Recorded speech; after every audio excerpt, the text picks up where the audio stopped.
what did you particularly love about how they set up Natasha Lyonne's character? I have to also say that Poker Face is showrun by Nora and Lilla Zuckerman, who are two friends of mine, and we met during the Warner Brothers Writers Workshop, and I'm just so proud to see how I love that backstory.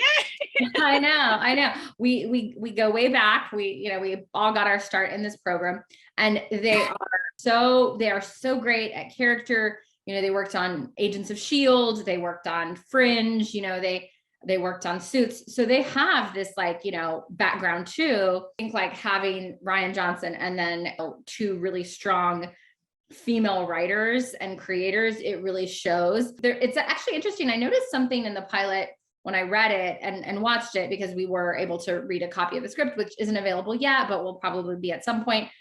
And I noticed just the little intricacies about Charlie that just made her so specific. She's friends with everyone. She is that person who is she's smoking cigarettes and hanging out with the valets. She knows all the housekeepers. She's friends with the security guard, her weird, kind of criminal neighbor she's friends with. She's someone who kind of loves life, right? You see this, she's working in this casino, it's kind of a dead end job. It's not something super aspirational for her.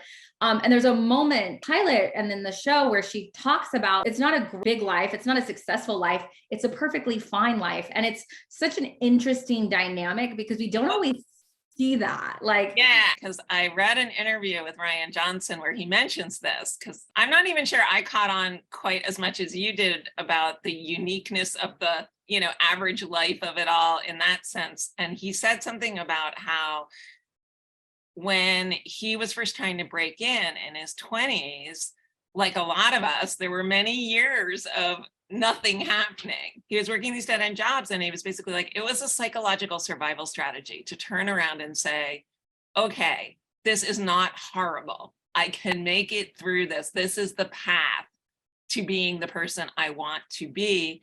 And instead of sitting around and bitching and moaning about it, I am going to actually be okay with that. And he thought back to that period of his life when he first was creating Charlie.